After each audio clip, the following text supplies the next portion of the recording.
Peace, Shantiam. Peace.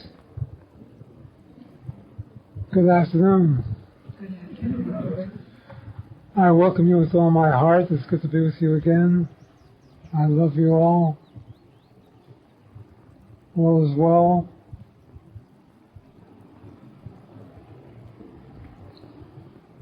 Happy Rosh Hashanah and Yom Kippur to our Jewish friends. Most of them are not here. They're probably in the synagogue worshiping. I hear it's expensive to go to the synagogue on Yom Kippur these days. You have to buy a seat for $125. Even God could afford it. He's here.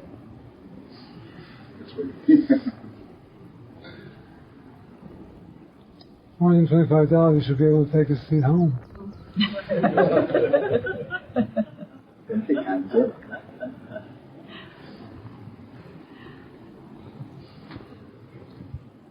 $125, you can go see Madonna concert.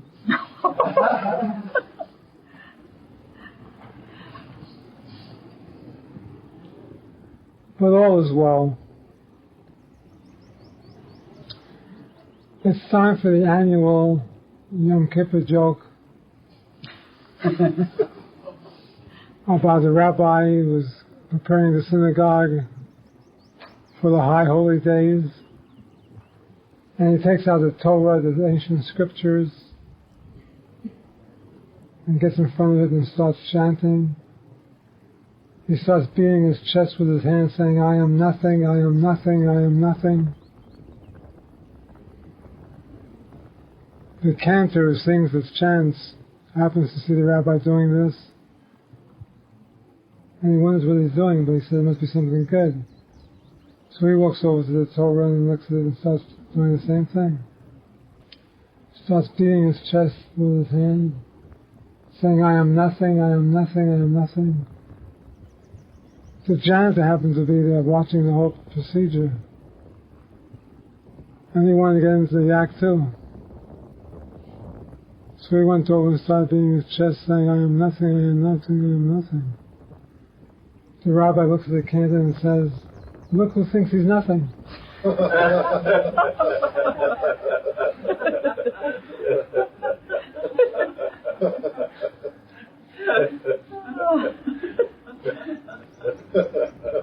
You won't hear that again until next Yom Kippur.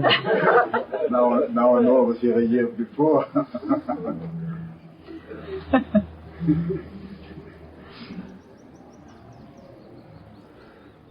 I receive interesting phone calls from people all over the world. I got one this morning from Minneapolis. That's all over the world. A lady asked me an interesting question. She asked me, Robert, what happens to a person who's in the presence of a Jnani or a sage for many, many years? They do not become enlightened, and then they die. What happens to them? That's a fair question. So we'll talk about this because I think many of you wondered the same thing.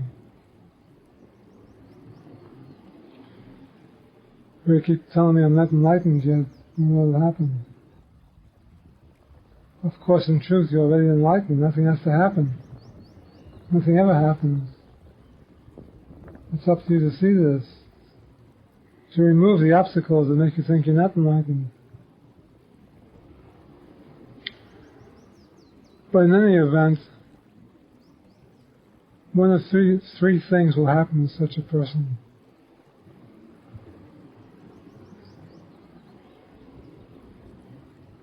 They will either become liberated when they drop the body and never have to return again in the body,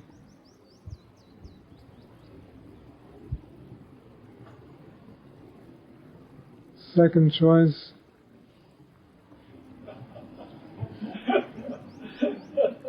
They will be born to spiritual parents who are really totally evolved in this path.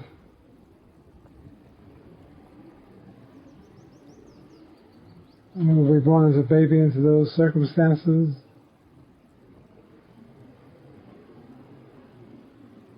Third choice, they will be born on another planet that's much more advanced than this planet, where there's total peace and bliss, happiness.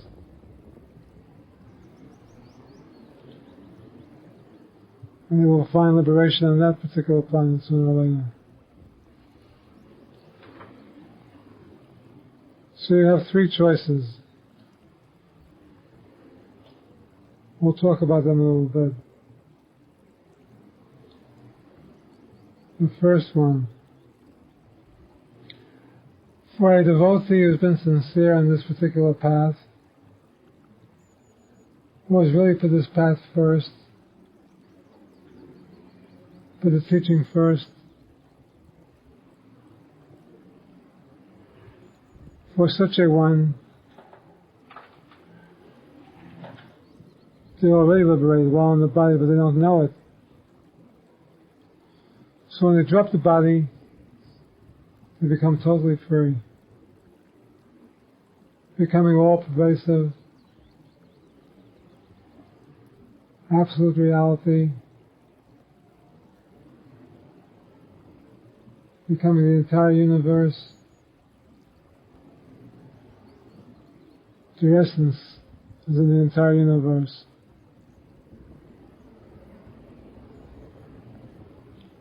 Yet you do not lose your knowledge of who you are. This is very paradoxical when you think about it. Every enlightened being is also the whole universe.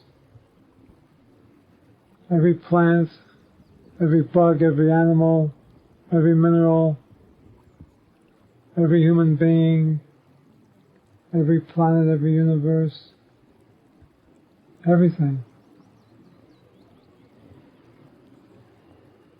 An awakened one is part of the whole system. Is in all things.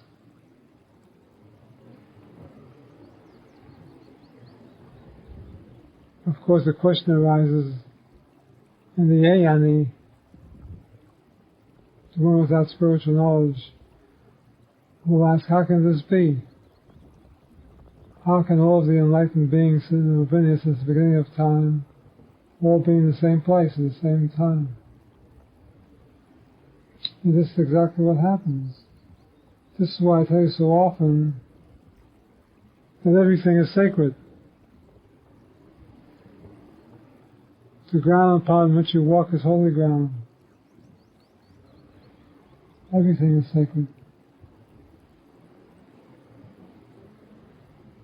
You should have reverence for all things.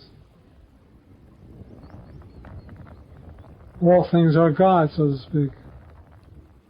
The leaf, the cockroach, bedbug, the mass murderer, everything is God. But most people don't understand this. They judge by appearances, and they want solutions immediately for the things that they see. But as you become evolved, you begin to intellectually understand this thoroughly. The whole universe is Brahman. The whole universe is effortless, choiceless, pure awareness. Satchitananda.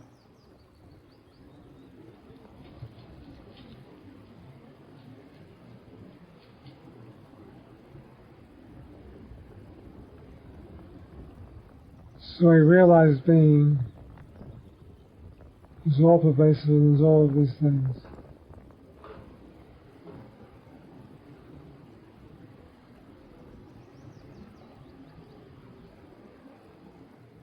Number 2.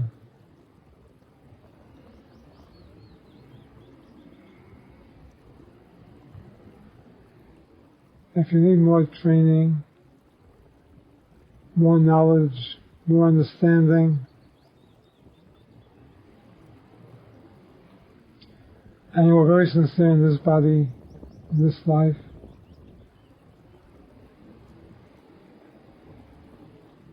you will go into a family and be reborn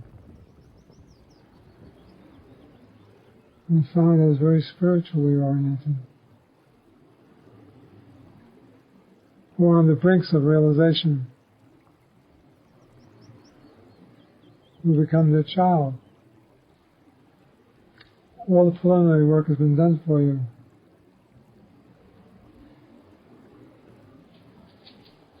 And that particular incarnation will be self-realized.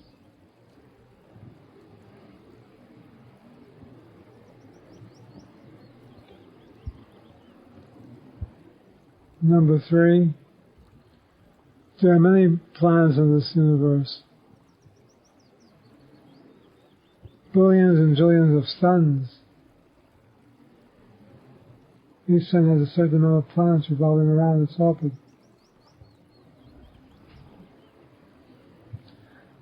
Many of these planets contain life. Life forms such as us.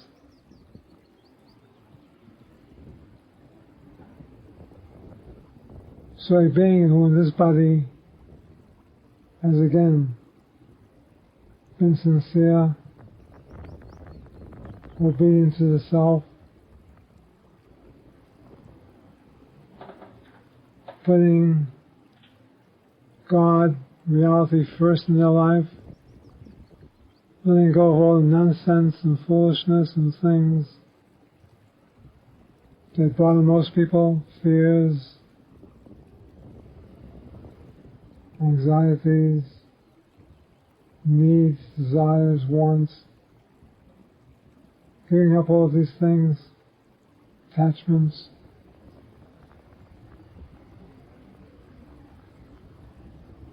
Depending on your karma, where you go, this particular being will go to an advanced planet, which is far more advanced than this earth, where there are no wars, no more man's inhumanity to man.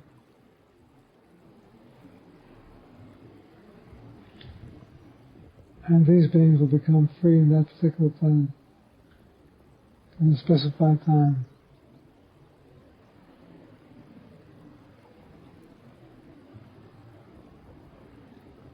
Interesting, isn't it?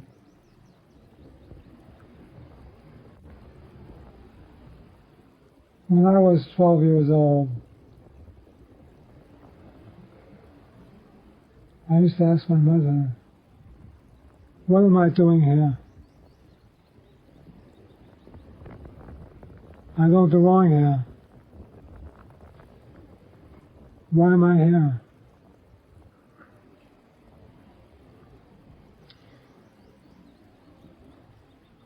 And my mother used to say, you're here to be like everybody else, to get a job, to have a profession, to go into this world and make something out of yourself.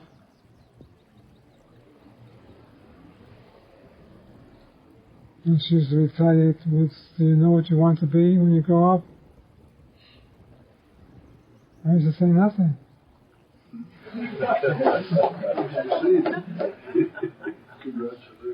I don't think I knew what I was talking about at that time. But anyway, after a while, she thought we should go see Uncle Louis. Uncle Louis was a physician. And she told him what I was saying, what I was doing. So he said, I'll take care of this. He gave me a physical examination. Everything was fine. And again he asked me, what do you want to be when you grow up? I told him, I don't care what I am when I grow up. I just want to know what I'm doing here. what am I doing here? And he asked me, man on this earth? So I said, no, in this body. What am I doing in this body? I feel like I'm in prison. I feel as if I'm confined to something.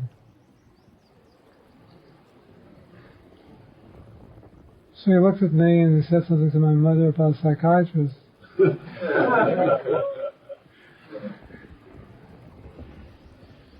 And the next day my mom took me to see a lady psychiatrist.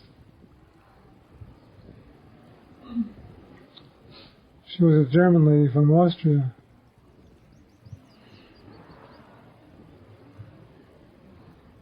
Her name was Sonia Lichtenstein. Lichtenstein.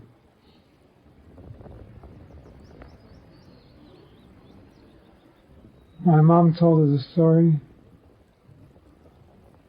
what I've been doing. And she took me into her office.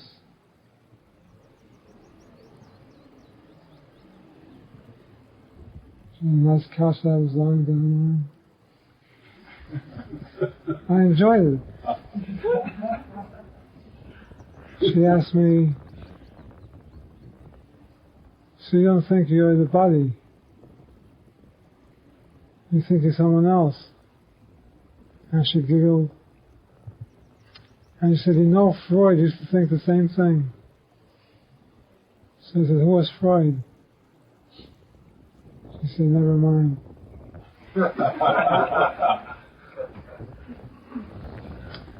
Again, she asked me, what do you want to be when you grow up?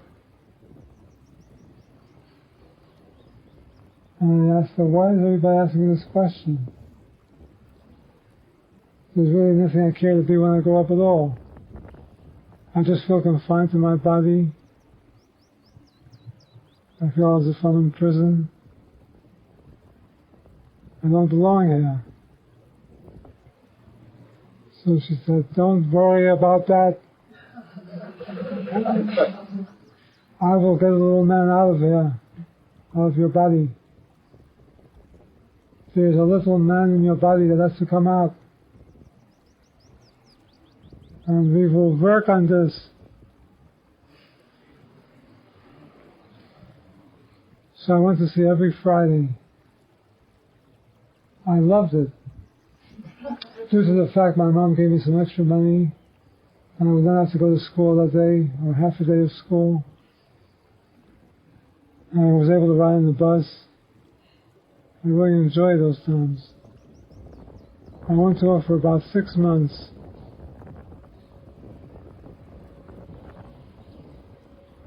She finally called my mother and recommended another psychiatrist. A man.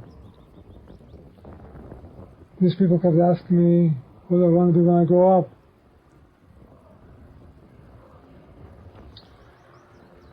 So when I went to see this man, who was a different psychiatrist,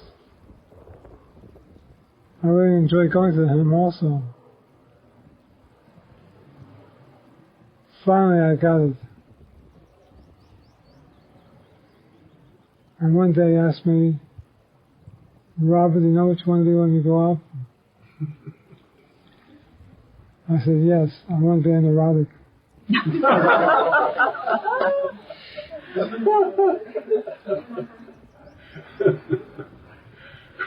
And that was the end of my visits with psychiatrists. You're cured.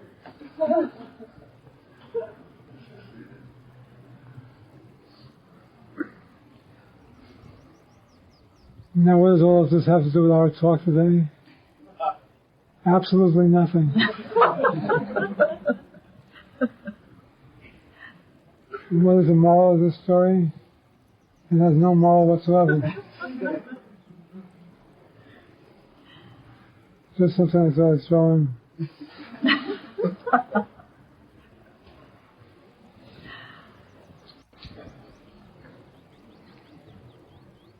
The absolute truth is no one dies. No one is born. No one prevails.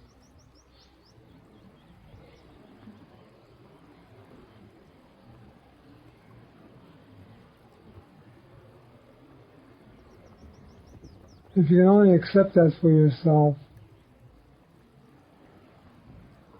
understand its meaning, you would be totally free right now, completely free, completely liberated.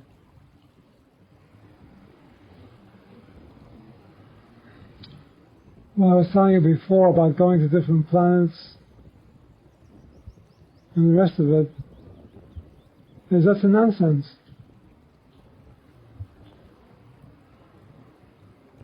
There's really nowhere to go.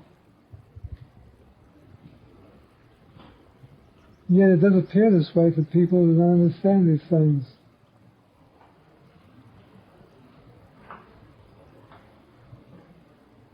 The other planets, other universes, are just like this Earth.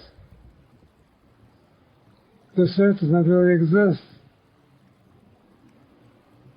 It is not here at all. Neither is your body. But as long as you believe you are the body, or you are the world, and the world is real for you, all the things that we're speaking about will happen. But to whom will they happen? It's the one that does not understand. It is like when you go to see a movie. To whom does the movie happen? To you. You're watching the movie. You may agree with some of the characters in the movie, you may disagree with some of the characters in the movie. You may get excited over some scenes in the movie. But you're the one who's doing all of these things. The movie itself is impersonal. It's just a movie.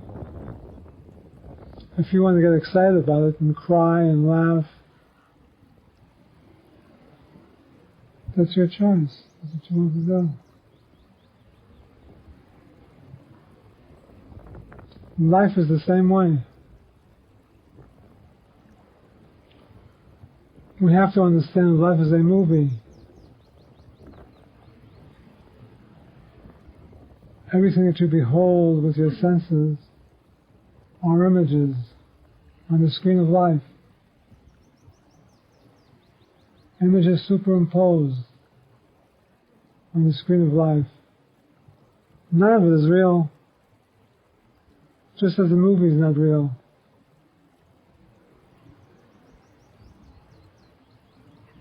Would you leave the movie when you go home and think the movie was real? And take all the characters with you? And think about them day and night?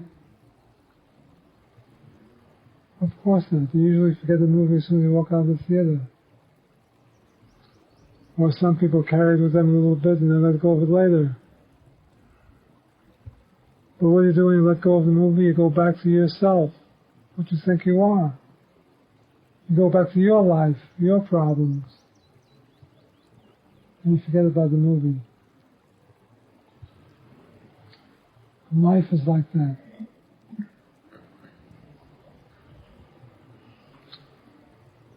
Different things happen in this world, wars,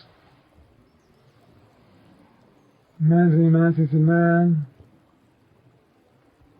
wonderful flowers grow, the sky is blue, there are mountains, everything appears real. And you go for it. You identify with it. It's just like your reaction to the movie. Only when you identify with the things of life that appear to be real, you become part of that picture. You become part of that scenario. You become part of that happening.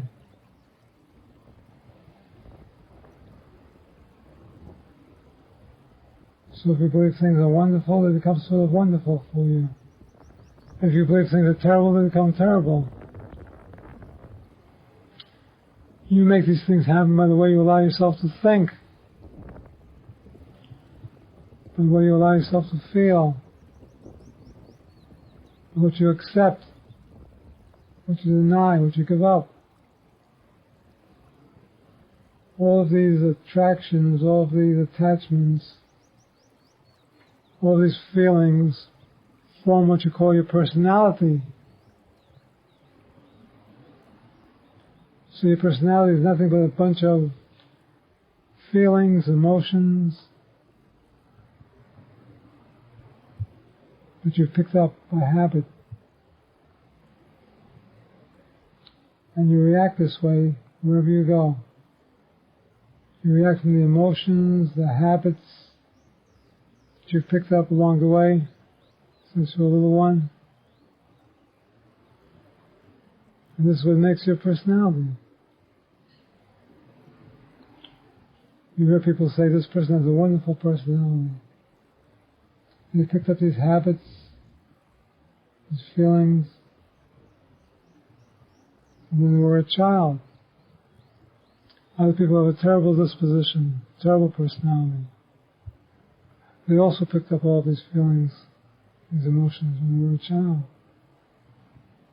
And all they can do is react to conditioning. When you begin to pursue spiritual life, you begin to understand all these things must go. All these things must be given up.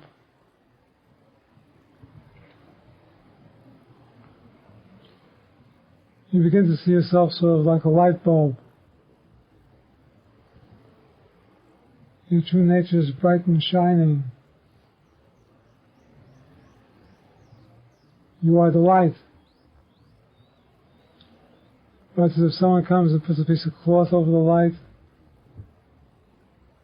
put another piece of cloth over the light bulb, another piece of cloth over the light bulb, soon you're no longer able to see the light. You see the cloth. Therefore, you don't want to try to put other things over the cloth to be able to see the light. What you want to do is to remove the cloth layer by layer until the light shines once again. So it is with your life. You are Brahman.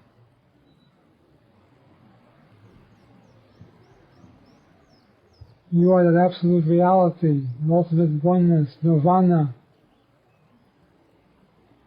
You are the I am that I am. God. Reality. This is you. But for some strange reason you have covered yourself with layers of ignorance. You have become conditioned.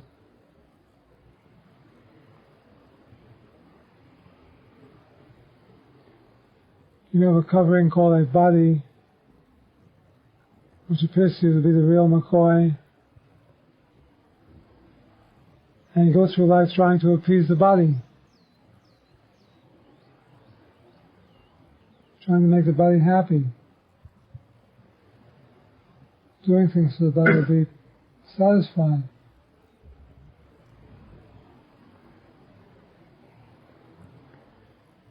Yet with a little investigation, you will begin to see that you're not the body. The body belongs to the I thought.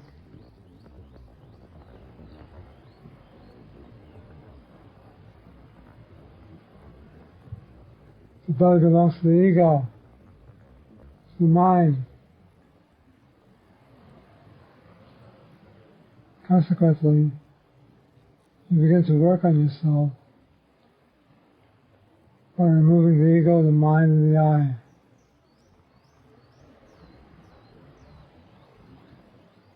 As you continue to observe this and see this in yourself, you begin to realize that the I thought is the main culprit.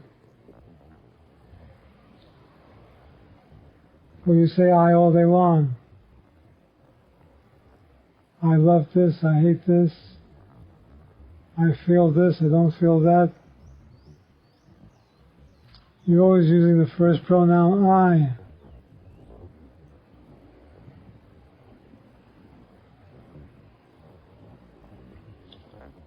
Therefore, everything is attached to this I. Your spiritual sadhana becomes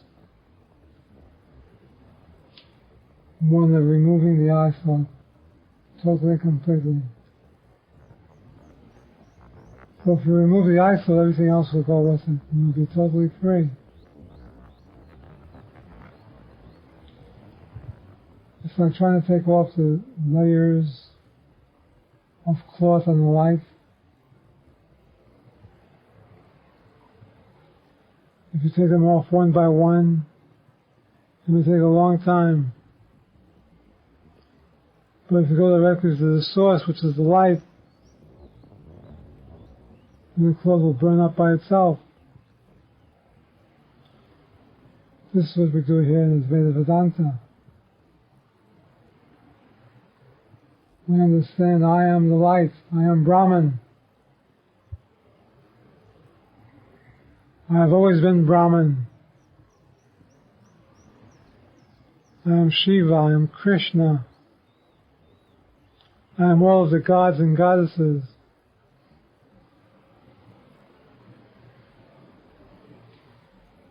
I am that. I may appear as a body, but I am not this body. There is no mind that controls me at all. For I am the light of the world.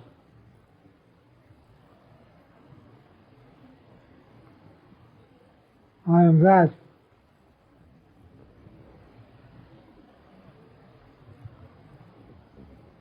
Nothing else exists but that.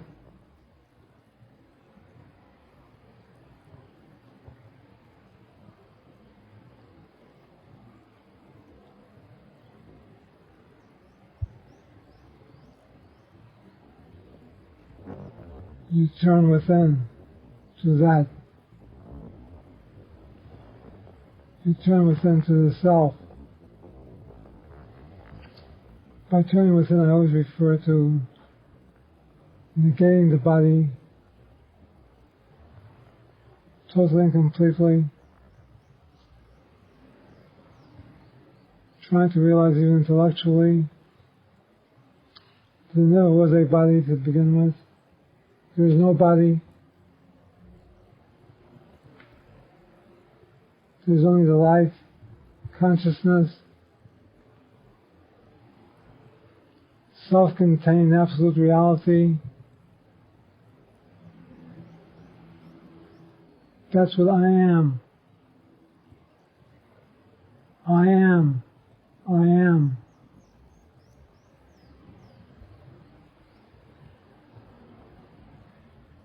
As you begin to think this way,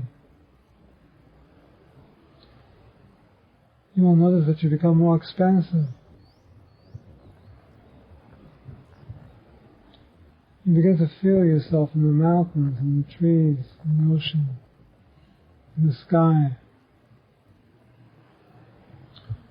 At first you only have a glimpse of these things.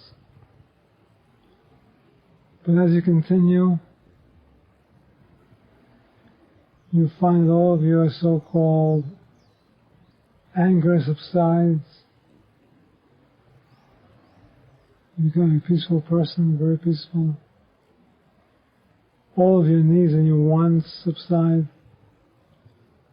All of your fears subside. You're no longer afraid anyone's going to do anything to you. For there's no you left that anybody can do anything to. The you has been transmuted, transmuted, transcended.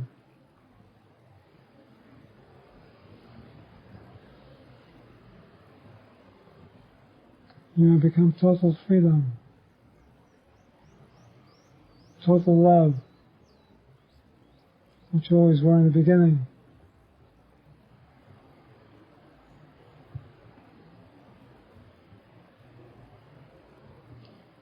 How do you begin?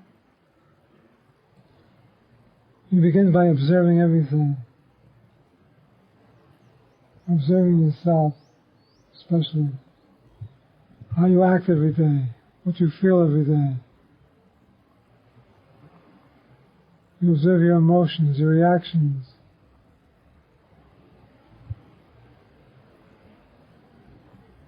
Watching what motivates you, what moves you.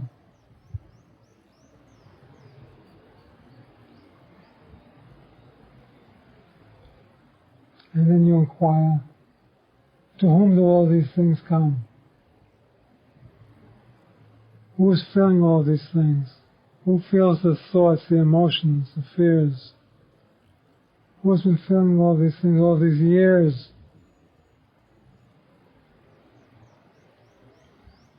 I have. I have.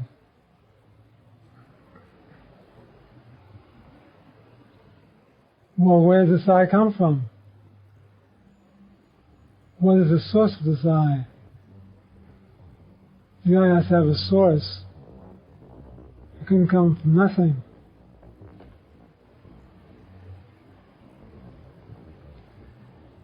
The source is the absolute reality. The absolute reality never produced an I to begin with. The I thought has been a delusion all this time. As you trace it back to the source, which is the Brahman consciousness,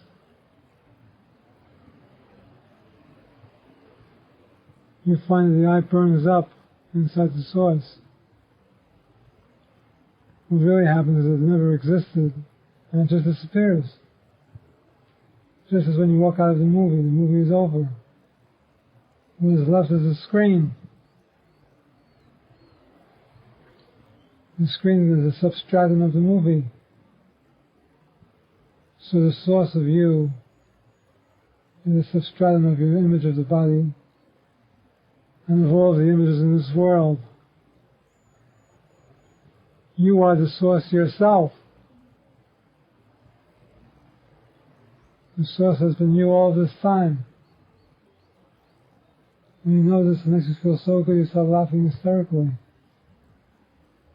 All these years you've been searching and looking and trying to change things, trying to add things unto yourself, trying to acquire things.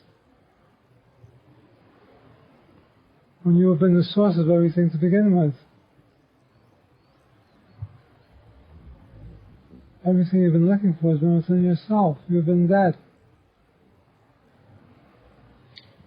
You then begin to surrender everything to yourself. You surrender all of your thoughts, all of your feelings. You surrender all of your desires, all of your wants to the self. You pull it all inwardly.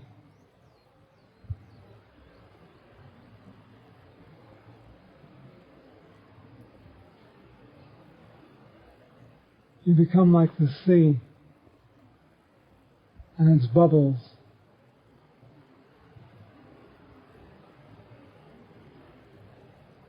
The bubbles break, they form, they break, they form back into the sea, and they become bubbles again.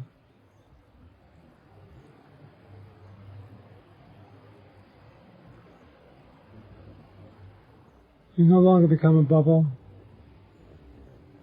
It comes and goes every second, every minute. You become the sea.